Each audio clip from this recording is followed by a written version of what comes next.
Hello guys. सो आज हम देखेंगे कि mobile application specially iPhone applications में रेस्ट एपीआई कॉल्स कैसे कर सकते हैं यूजिंग द एल्म फायर।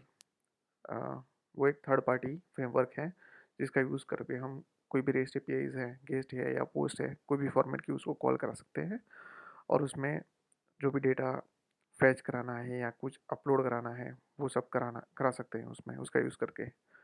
सो उसके लिए हमारे पास एक ऑलमोस्ट एक सैम्पल एप्लीकेशन रेडी है, हमने बनाया हुआ है। उसका यूज़ करके देखेंगे कि कैसे वो मेथड इम्प्लीमेंट कर सकते हैं और कैसे उसका यूज़ कर सकते हैं।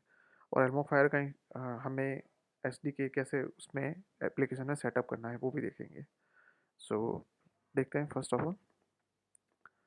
तो ये हमारा एक सैम्पल डेमो एप्लीकेशन रेडी है हमारे पास। तो यहाँ पे हम देख सकते हैं कि हमने एल्मो फायर ऑलरेडी यूज़ किया हुआ है। सबसे पहले तो उसको इंस्टॉल कैसे करना है, तो अ, जैसे हम अभी कोकोआ पोर्ट्स यूज़ करते हैं तो हमें क्या करना है, सिर्फ उसकी डिपेंडेंसी ऐड करनी है अकॉर्डिंग टू द वर्जन। अगर हम वर्जन यहाँ पे नहीं पास करेंगे तो वो अपने आप लेटेस्ट वर्जन जो भी अवेलेबल स्टेबल वर्जन होगा वो अपने आप एडअप कर लेगा। तो हमने ऑलरेडी आगे की वीडियोस में देखा हुआ है कि कैसे पीओडी फाइल्स इंस्टॉल कर सकते हैं। तो बस वही प्रोसेस फॉलो करना है। अल्मोफायर की जो डिपेंडेंसी वो यहाँ पे ऐड करके उसको इंस्टॉल कर लेना है, तो बाकी का अपने आप हो जाएगा। अब हमने क्या किया है कि रेस्ट एपीआई कॉल्स कराने के लिए, अब रेस्ट एपीआई में कौन कौन सी पॉसिबिलिटीज़ हो सकती हैं। तो फॉर एग्जांपल कुछ लॉगिन साइन अप दे रहे हैं एप्लीकेशन में, कोई भी ई कॉमर्स एप्लीकेशंस है, कोई फूड बेस्ड एप्लीकेशंस है, या कोई भी ऐसी कैटेगरीज है जहाँ पे हम बैकएंड सर्वर इन्वॉल्व कर रहे हैं। तो बैकएंड सर्वर को कनेक्ट करने के लिए, उसके साथ कम्युनिकेट करने के लिए हमें एपीआईज यूज़ करनी पड़ती हैं जो कि होती है रेस्ट एपीआईज। तो अब उस रेस्ट एपीआईज को कैसे कनेक्ट करेंगे मोबाइल एप्लीकेशन में, तो उसके लिए हमने एल्मोफायर यूज़ किया है। तो सिंपल एपीआई क्लास हमने बनाया हुआ है अभी, जिसमें हमने दो तरह के फंक्शन रेडीमेड बना दिए हैं, जिसमें एल्मोफायर का हम यूज़ कर रहे हैं। तो ये एल्मोफायर हमने यहाँ पे इंपोर्ट करा लिया। फर्स्ट ऑफ ऑल ये मेन एपीआई यूआरएल, मतलब जो भी हमारी एपीआई कॉल्स हो रही है जहाँ पे सर्वर पे पड़ा हुआ है सब, तो उसका जो मेन बेस यूआरएल रहेगा वो सारी एपीआईज में सेम रहेगा।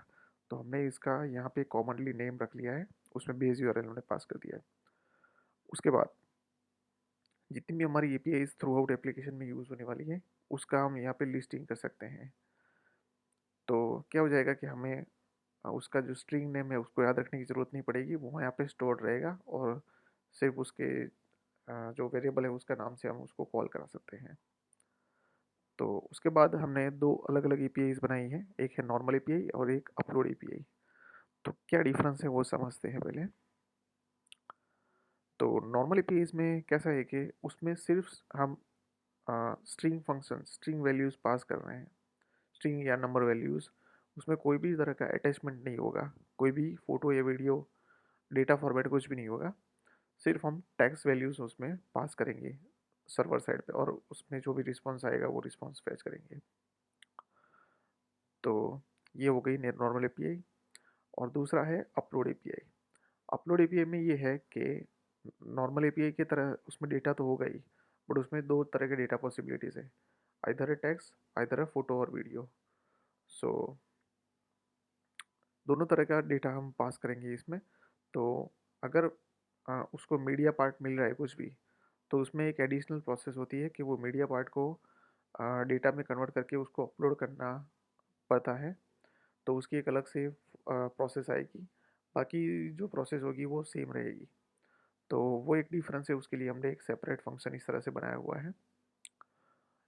ये फंक्शन किसी को भी चाहिए अगर, तो वो वीडियो में कमेंट कर सकता है, उसको हम पास आउट कर देंगे। तो बेसिकली ये काम कैसे करता है, तो फॉर एग्जांपल नॉर्मल एपीआई में देखें तो हमने यहाँ पे पैरामीटर्स कुछ लिए हुए हैं, जिसमें फर्स्ट है पैरामीटर, उसके बाद है API name, method and completion handler. अब पैरामीटर मतलब कोई भी एपीआई, फॉर एग्जांपल हम लॉगिन एपीआई ले रहे हैं तो लॉगिन में हम क्या पास करेंगे, ईमेल आईडी और पासवर्ड। तो वो जो पासवर्ड और ईमेल आईडी हम पास कर रहे हैं वो डायरेक्टली ये बेस यूआरएल के अंदर पोस्ट पैरामीटर्स में ऐड कर देगा ऑटोमेटिकली, और उसको सर्वर साइड सबमिट करेगा।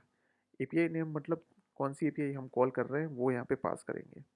उसके बाद आएगा मेथड, तो उसमें या तो गेट होगी या पोस्ट होगी, दोनों में से एक पॉसिबिलिटी होगी, वो हमें यहाँ पे डिफाइन करना पड़ेगा कि मेथड कौन सी टाइप की है एपीआई की।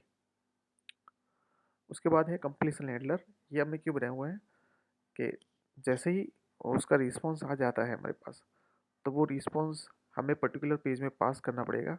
जैसे कि लॉगिन पेज है, तो लॉगिन पेज में पता कैसे चलेगा कि यहाँ पे एक एपीआई कॉल है वो फिनिश हो गया है। तो उसके लिए हम कंप्लीशन हैंडलर यूज़ कर रहे हैं। उससे क्या हो जाएगा, सक्सेस या फेलियर हो रहा है तो उस केस में ये यहाँ से डेटा फैच करेगा और उसको पर्टिकुलर पेज में पास ऑन कर देगा। सिमिलर वे में इसमें भी यही हो रहा है कि रिस्पॉन्स आ रहा है, जस्ट ये एडिशनल प्रोसेस है, इसमें कुछ हमें करना नहीं है। हमें डायरेक्टली ये फंक्शन रख देना है और ऑटोमेटिकली ये काम करना स्टार्ट कर देगा।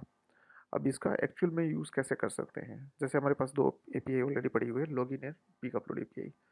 तो हम दोनों अलग अलग केसेस में इसको यूज़ करने का ट्राई करेंगे। तो ये हमारे पास ऑलरेडी पड़ा हुआ है। जैसे हम लॉगिन एपीआई कॉल करा रहे हैं तो उसमें क्या होगा, हमने एपीआई क्लास में जो रखा हुआ है नॉर्मल एपीआई, उसमें हम लॉगिन एपीआई पास कर रहे हैं। तो उसमें जो पैरामीटर्स पास करने वो हमने पास कर दिए पैरामीटर के अंदर। एपीआई का नाम क्या है, लॉगिन एपीआई। मेथड है पोस्ट पैरामीटर। इसके अंदर हमें यहाँ पे कंप्लीशन के बाद तीन वैल्यूज हमें मिलेगी। यहाँ पे फर्स्ट होगी जो कि बुलियन वैल्यूज है, सक्सेस, आइदर वो ट्रू होगा या फॉल्स होगा। उसके बेसिस पे हमें पता चलेगा कि एपीआई जो है वो सक्सेस हुआ है या फेलियर हुआ है। उसके बाद आ रहा है error message. For example in case of failure, अगर कोई particular error message server side से मिल रहा है तो वो डायरेक्टली हमें अलर्ट मैसेज में शो करना पड़ेगा। तो उसके लिए वहाँ पे यूज़ कर सकते हैं। सक्सेस वाले केस में अगर वहाँ से कुछ डेटा हम फैच करा रहे हैं तो वो डेटा हम एक डिक्शनरी में स्टोर करा के ला रहे हैं, जिसको यहाँ पे हम उसको ओपन अप करा सकते हैं। उसमें से जो भी वैल्यूज़ चाहिए वो गेट कर सकते हैं। तो ये इसका कॉमन एक फैक्ट रहेगा, एक फॉर्मेट रहेगा। इसमें कोई चेंजेस नहीं आएगा। कोई भी एपीआई कॉल करा रहे हैं तो इसमें ये सेम प्रोसेस रहेगी। अब फॉर एग्जांपल हम जो एपीआई कॉल करा रहे हैं उसमें मीडिया पार्ट भी है, हम कुछ फ़ोटो या वीडियो कुछ कुछ भी अपलोड कर रहे हैं, तो उस केस में अपलोड एपीआई जो हमने अलग से बनाई हुई है उसको यूज़ करेंगे। वो भी एल्बम फायर का यूज़ करके ही बनाया हुआ है। तो उस केस में पैरामीटर्स के अंदर ही हम टेक्स्ट के साथ साथ मीडिया पार्ट भी अटैच कर सकते हैं। जैसे हम यहाँ पे एक इमेज भी लिया हुआ है, उसकी इमेज डायरेक्टली पास कर रहे हैं और बाकी की प्रोसेस सेम है। जैसे एपीआई का नाम पास कर दिया, पोस्ट पैरामीटर है, और रिस्पॉन्स भी सेम तरीके से मिलेगा। सिर्फ फ़र्क पड़ेगा अपलोडिंग प्रोसेस में। तो यहाँ पे जो एमओ फाइल अपलोड करने के लिए जाएगा तो वो चेक करेगा कि उसके पास मल्टीफार्ट फॉर्म डेटा में कुछ है वैल्यूज़। तो वो वैल्यू को पहले तो टाइप चेक करेगा कि हमने वहाँ पे जो वैल्यूज़ पास की उसमें क्या है।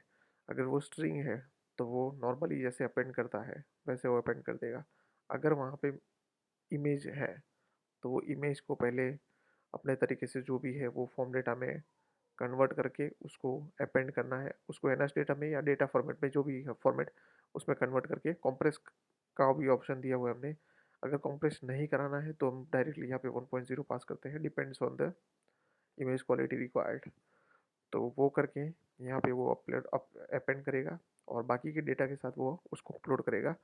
उसके बाद जो बाकी की प्रोसेस है वो सेम ही रहेगी। सो इस तरह से हम एल्मो फायर का यूज़ करके किसी भी तरह की एपीआई, गेट या पोस्ट या फैच एपीआई, कोई भी एपीआई कॉल करा सकते हैं और उसमें से रेस्पॉन्स गेट करा सकते हैं या कुछ भी चीज़ अपलोड कर सकते हैं सर्वर साइड पे। So that's all for this video guys. Thank you.